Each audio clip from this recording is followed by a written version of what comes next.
WTO की condition में क्या करने जा रहे हैं। दिल्ली का एयरपोर्ट दुनिया का अकेला ऐसा एयरपोर्ट है जिसके पास 6000 एकड़ जमीन है, किसी एयरपोर्ट के पास नहीं। दुनिया का सबसे बड़ा एयरपोर्ट है सऊदी अरब में, जिद्दाह में, उनके पास भी इतनी जमीन नहीं। सिंगापुर के पास नहीं, अमेरिका के किसी एयरपोर्ट के पास इतनी जमीन नहीं। 6000 एकड़ जमीन है उनके पास, और उस पूरे एयरपोर्ट को प्राइवेटाइजेशन के नाम पर 1400 करोड़ रुपए में बेचने जा रहे हैं फ्रांस की एक कंपनी को।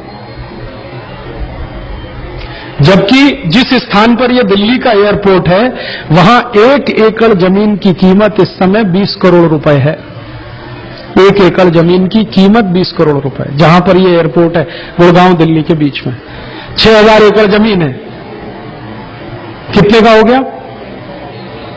1,20,000 करोड़ की प्रॉपर्टी बेच रहे हैं 1400 करोड़ में। प्राइवेटाइजेशन के नाम पर यह हो रहा है। और इसका माहौल कैसे बनाया है? 2 साल से दिल्ली एयरपोर्ट के खिलाफ कैंपेन किया जा रहा है पूरे देश में, हमारे ही मंत्रियों के द्वारा। यहां के कर्मचारी निकम्मे हैं, ये इनएफिशिएंट है, ये ऐसा है, ये वैसा है, इसमें ये तकलीफ है, वो तकलीफ। अभी मैं थोड़े दिन पहले दिल्ली एयरपोर्ट पर एक सभा संबोधित करने गया, तो मैंने वहां के जनरल मैनेजर को कहा मुझे पूरा एयरपोर्ट घुमाओ। उन्होंने कहा क्या देखना चाहते हैं? मैंने कहा आपका एयर ट्रैफिक कंट्रोल जो टावर है ये मुझे देखना है। कहने लगे क्यों? मैंने कहा इससे अंदाजा लग जाएगा कि आपकी कीमत क्या है, आपकी ताकत क्या है, आपकी औकात क्या है। मैं ले गया, वो मुझे ले गए देखने के लिए। वो मैंने जो देखा और उन्होंने जो इंस्ट्रूमेंट्स का वर्णन करना शुरू किया और जो उन्होंने टेक्नोलॉजी इस्तेमाल की है, मैं दंग रह गया। दुनिया में इतना बेहतरीन air traffic control tower France में भी नहीं है, जर्मनी में भी नहीं। उस अकेले टावर को अगर बेचे अंतर्राष्ट्रीय बाजार में तो 600 करोड़ मिलता है, और 1400 करोड़ में पूरा एयरपोर्ट बेचने जा रहे हैं।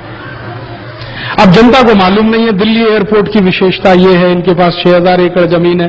कल को समझौता हो जाएगा, अखबार में खबर आएगी दिल्ली एयरपोर्ट फ्रांस की कंपनी ने खरीद लिया। और कर्मचारी बेचारे मुंह बंद करके बैठे हैं, क्योंकि सरकार के खिलाफ बोले कैसे, उनसे पगार पाते, सैलरी पाते। और ये जो प्रॉपर्टी है, मैंने एक दिन उनसे पूछा कि अगर ये 6000 एकड़ जमीन, इसमें इस्तेमाल कितनी हो रही है? तो उन्होंने कहा मुश्किल से इसमें 50-60 एकड़ जमीन इस्तेमाल हो रही है रनवे में और ये सब वगैरह, बाकी खाली पड़ी है।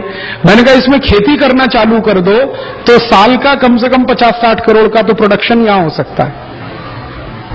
तो उन्होंने कहा राजीव भाई खेती तो छोड़ो, हम यहां गोल्फ क्लब बना दें और उसमें एंट्री फीस रख दें तो साल का 1400 करोड़ तो हम इसी से कमा के दे सकते हैं सरकार को, गोल्फ कोर्स बना के। क्योंकि जितनी विदेशी फ्लाइट आती है ना, इंटरनेशनल फ्लाइट रात को अक्सर आती हैं, उनमें कई बार ऐसा होता है कि एक एक दिन वो लोग ठहरते हैं, फिर दूसरी फ्लाइट पकड़ते हैं। वो गोल्फ खेलेंगे, फीस लगा दो, साल का 1400-1500 करोड़ उसी से आ सकता है। पूरा एयरपोर्ट इतने में बेच रहे हैं, 1400 करोड़, और बिना किसी बिड के। माने कोई इंटरनेशनल टेंडर इनवाइट नहीं हुआ, कुछ नहीं हुआ, फ्रांस की कंपनी को सामने से बुला लिया। क्यों? समझौता हो गया सरकार का, कुछ लेन देन हुआ होगा उसमें। अब एक दिल्ली एयरपोर्ट बिकेगा, फिर बंबई बिकेगा, फिर सब बिकेगा। ऐसे सरकार की माने बेईमानी और हरामखोरी में देश की संपत्ति बिक रही है प्राइवेटाइजेशन के नाम पर, ग्लोबलाइजेशन। अब जनता इसमें बगावत कर सकती है जब उसको पूरी बात मालूम हो। जब मुझे पता चला दिल्ली एयरपोर्ट की वास्तविकता, मैंने दिल्ली की 4-5 मीटिंगों में कह दिया, लोगों का खून उबल गया, जी कैसे कर सकते हैं, हम देखेंगे सरकार को। अगर यही बात पूरे देश में प्रचारित हो जाए तो जनता खड़ी हो जाएगी। तो जनता